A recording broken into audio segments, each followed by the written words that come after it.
What is the greatest I'll do it myself in history? Part 2. The guy who made body armor shot himself to test it. I mean, I'd use a test dummy the first few times. Judging by the dude's decisions, I would call him a test dummy. Leonid Rogozov removing his own appendix, or Inez Ramirez Perez doing her own C-section. Rogozov was a doctor, Perez a poor Mexican woman.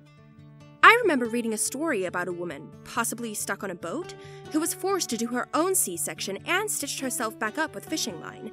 I was in middle school, so it was in the late 90s, but I can't find a news story with some quick Googling. I remember it vividly, because the article mentioned that her stitches to close herself up were praised by the doctors.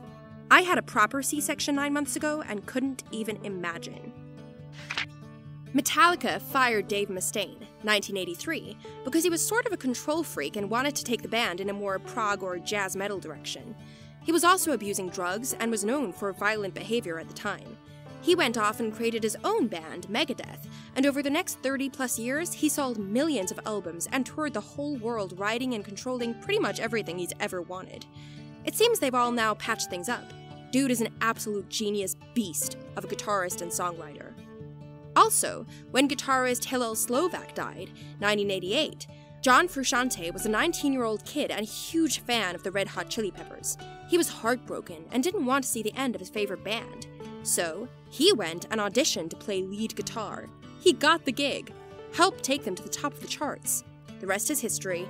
Today, he's considered one of the greatest rock guitarists out there. Martine Rothblatt, founder of SiriusXM and Unbelievable Polymath, was told her daughter Genesis had 3 months to live. She'd been diagnosed with a type of pulmonary arterial hypertension which was fatal. The disease causes too much pressure in the blood vessels, leading from the heart to the lungs, and causes them to narrow and not carry enough oxygen. So, Rothblatt quit all of her other work and went to the library to save her daughter. Even though she had zero background in the field, she figured out a cure, and, in the process, founded United Therapeutics, which is a billion-dollar biotechnology company. Rothblatt's life story is amazing.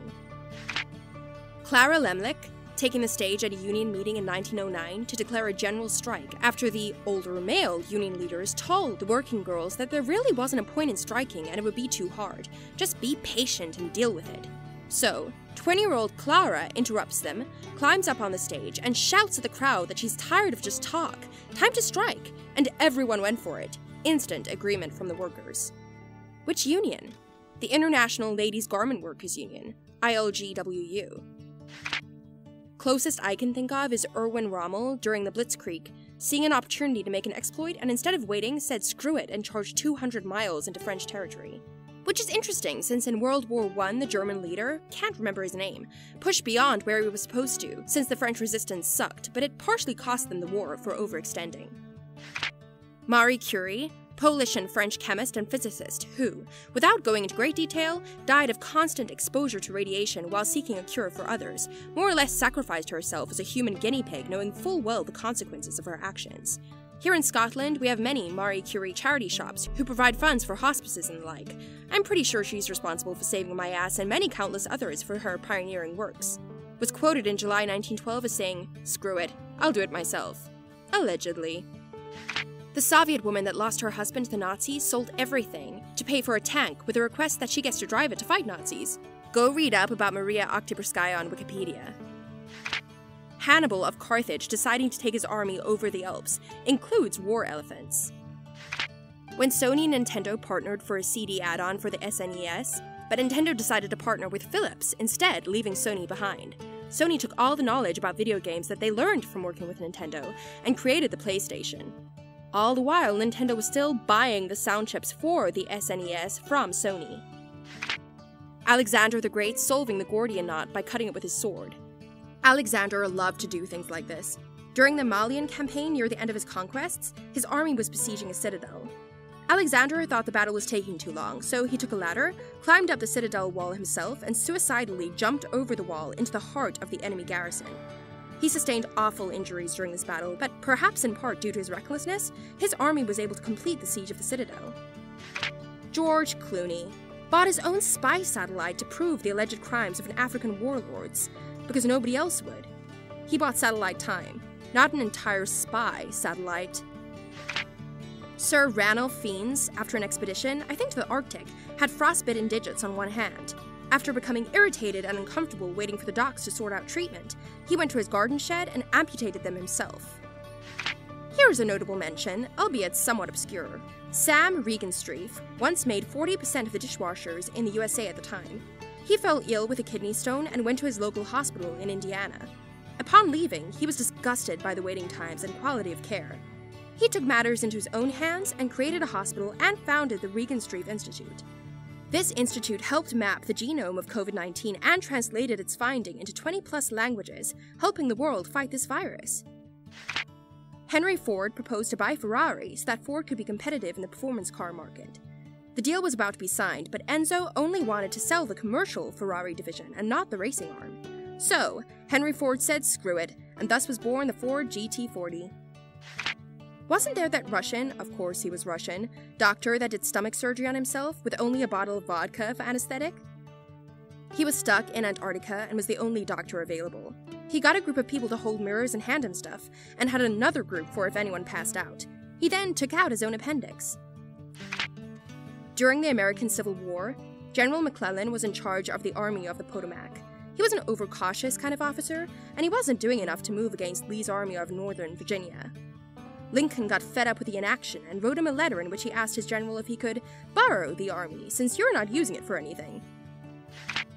Stanislav Petrov making the decision not to push the button to launch nuclear missiles, as would have been his direct orders when the Russian early warning system wrongly indicated the launch of American missiles in 1983. One man saved the entire world from nuclear destruction, so this is undeniably the greatest of these moments in all human history. There should be a statue of him in every major city around the world. General Vladimir Karpovich Pikolov was in charge of the chemical troops of the Soviet Union during the Chernobyl incident. When asked to get one of his men to get a reading of the radiation levels inside the reactor, he said he'll just do it himself. Fun fact, not only did he survive the radiation until 2003, where he died normally, he also survived 3 of the deadliest battles in the Russian front during World War II. Maria Vasilyeva Oktyabrskaya, otherwise known as the Fighting Girlfriend, sold all of her possessions to buy and donate a tank to the Soviet Union after the death of her husband in 1941. She requested and was allowed by the army to let her drive the T-34 she promptly named the Fighting Girlfriend. Oktyabrskaya proved her ability and bravery in battle and was promoted to the rank of sergeant. Unfortunately, she later died in 1944 due to wounds she suffered from in battle. She was later given the title of Hero of the Soviet Union, the highest honor any Soviet soldier could earn. Maria was one of 2 female drivers to earn the title. We had a client that had his books and processes so messed up, we were doing almost 1,000 journal entries a month to make corrections.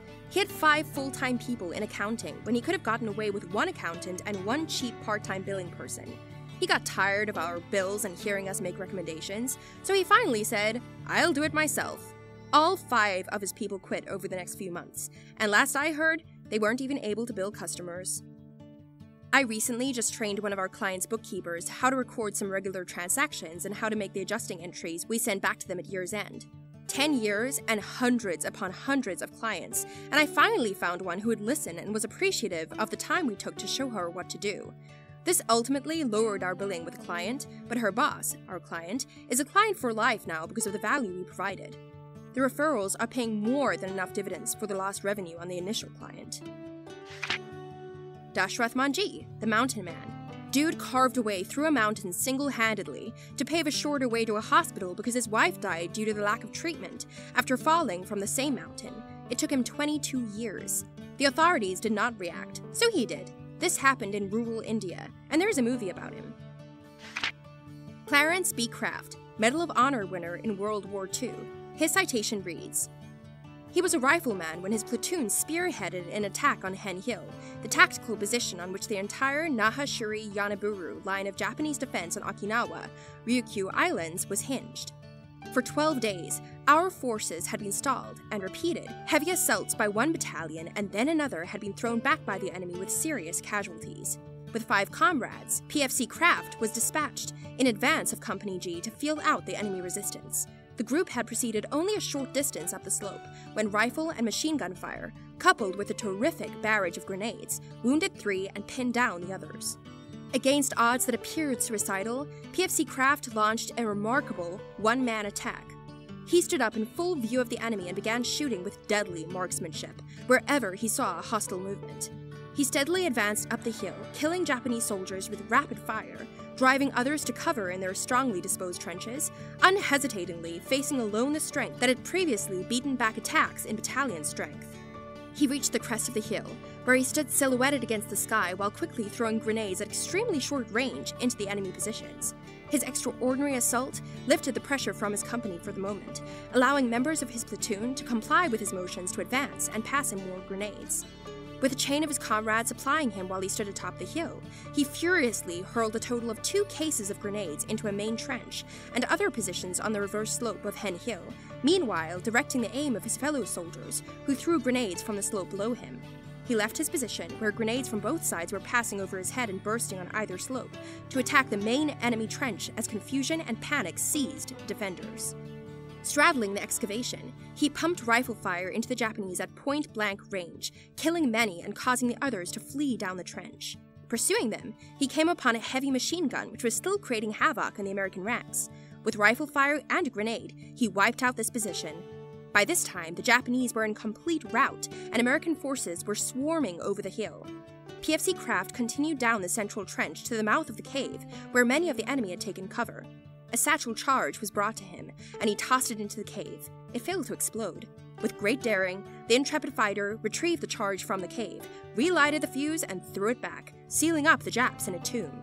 In the local action against tremendously superior forces heavily armed with rifles, machine guns, mortars, and grenades, PFC Kraft killed at least 25 of the enemy.